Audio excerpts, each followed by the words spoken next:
I'm Kelly and I'm here with Karyn, and we're here to answer your grief questions. And if you like our content, make sure you subscribe so you can stay up to date on all of our latest videos. We release new videos every Wednesday and Saturday. So now we're in that holiday season, and this video is going to be released the day before Thanksgiving. So I think that this is a really good question that a lot of people are feeling currently that may be grieving. And it is, how can I be thankful on Thanksgiving when I miss my loved ones so much? Yeah, it is. It is a good question and a fair one. I think the first time I actually really came across the idea of gratitude and grief was actually not around Thanksgiving. I was teaching yoga at the time, and gratitude is a huge part of yoga practice, and just having those moments and think about what you're grateful for. And I think generally, like as a culture, there's a very big push for gratitude. Like if you go to a home goods store, all the little wood signs you're supposed to put around your house and everything. And so it's definitely like an expectation now. And I was actually planning on doing a specific class for people who were grieving, in my yoga setting.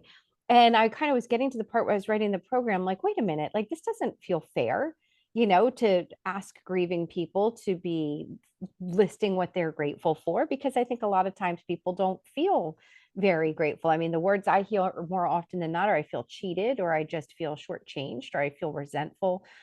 And so it really becomes very difficult for people because there is that expectation, whether we're talking about culturally, but then especially now with Thanksgiving, and I'll be honest, I even have like a little be grateful sign that is one of my Thanksgiving decorations, but I do think about how hard, that is for people right now. So I think one thing to think about is that one, we can feel more than one emotion at a time. We're always kind of looking for one feeling to replace another. And like, should I feel grateful or can I grieve? And it's like, we can do both, Mhm. just as Absolutely. something can be a happy occasion and it can have an underlying sadness to it. We can be looking forward to something and then also be kind of dreading it or worried about how it's going to go. So I think making space for all of the emotions is a big part of it.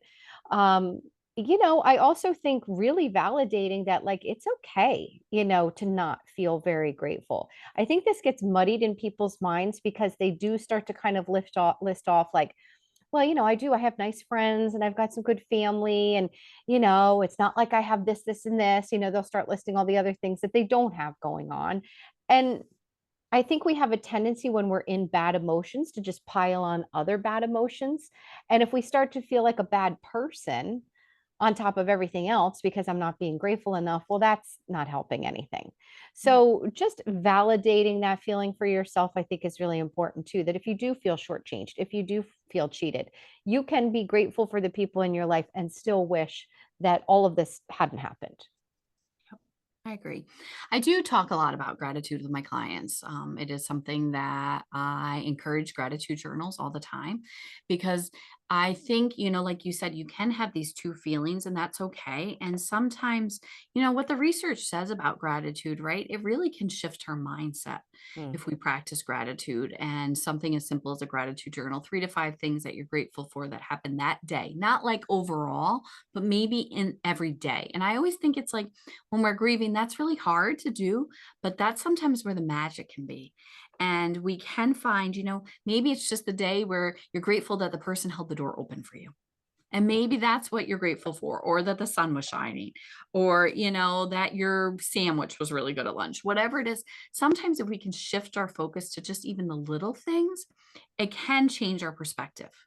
Yeah. And the research says, right, if we focus on gratitude, it does start to change the brain and we start to see more of the good. And I know, like, I remember early on in my grief after my mom, like Thanksgiving, I didn't want to be grateful for anything. And I totally get that and I acknowledge that. But I do think there is some magic and beauty in trying to find those small little things that you can be grateful for. And yes, you may not want to sit around the Thanksgiving table tomorrow and say all the things that you're grateful for and listen to everybody else's when you just want your loved one with you. Yeah. And that is totally normal. So maybe, you think about what I'm saying about the gratitude and that's something you maybe try after the holidays. Maybe you start to look at. And one of my clients, she was like, "Oh, Kelly, I don't wanna do this." Like, she's like, she was really, like, bitter and angry that I was even asking her to do a gratitude journal. Well, it helped her so much and it shifted so much for her that she's actually now published her own gratitude journal. Oh my goodness. That's a big shift. And so she talks about it in, like, the beginning of the book, like, I was told to do this by my grief counselor, and I did not want to, but how much it actually did help her. Yeah. And maybe if you wanna think about it even a little differently, can you think about the things that you're grateful for your loved one? Yeah. Maybe something you learned from them or a memory that you have with them. Maybe kind of try to think about it that way if you feel like thinking about the gratefulness in other parts of your life is just too much. Maybe you can think about that. Yeah. Maybe it's that you're grateful that they taught you something or it's that memory you have. Yeah, absolutely. It is one of those very interesting contradictions in grief. And I always say there's a lot of those, where simultaneously, on the one hand, it's like, yeah, as I would suggest to a person, it's okay to recognize that you may not be feeling grateful. But on the other hand, finding gratitude is also a tool for healing. You Mhm. know, I agree with you. I think it can be either specific to your loved one. I love focusing on little things and small things. I always say to people, our life is really just made up of small moments. It always feels so big, but if we do just focus on small individual things and we piece enough of those together, it starts to look like something. And I think a gratitude journal can help with that. So yeah, I mean, I think it's like recognizing, first and foremost, of course we wish our loved ones were here, and there's nothing that is going to change that, and we don't want to be talked out of that. We don't want that grief taken away from us. A lot of what I've talked about with people at the holidays, there's kind of that forced merriment.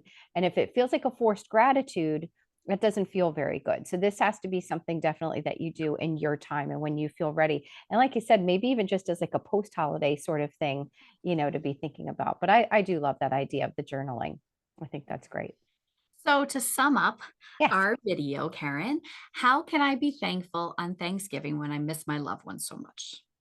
Well, again, a couple of things, finding that balance between validating the loss, recognizing that you can feel all the feelings, you can feel the grief, you can try and feel the gratitude or hold on to something. And then going forward, even making gratitude part of a small practice, that can help you as you're trying to heal in grief. Absolutely. Thank you, Karen. Thanks, Kelly. And thanks for watching and make sure you subscribe and stay up to date on all of our latest videos that come out every Wednesday and Saturday. And if you're new to us, maybe check out some of our past videos as well. And we hope that your Thanksgiving is peaceful. Take care.